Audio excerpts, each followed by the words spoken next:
Y en el año 77 su compañía decidió darle una cosa que se llama el disco de oro. El disco de oro no lo tiene él, lo tenía yo, y ahora lo tiene él, que tiene que tenerlo. I és veritat, sí. No hi pesa, és d'or, de veritat. Això del directe és fotut, fotut perquè és una emoció molt forta que tens i quan ja tens segons quina edat te pot afectar fins el cor, no?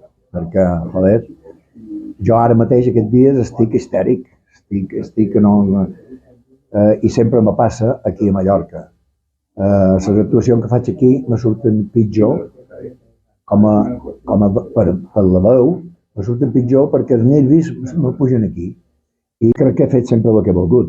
Que això m'ha duit problemes també, clar, entens? A vegades t'assessoren i te donen consells que no facis això, fer això altre i tal, i si no em fas cas, t'arrisques a que vagi bé o no vagi bé.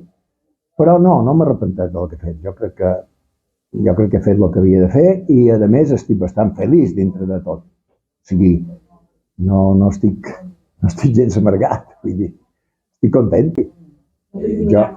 Jo el que dic és que me despedesc dels escenaris entre cometes, perquè, clar, hi ha tant de llocs per tocar.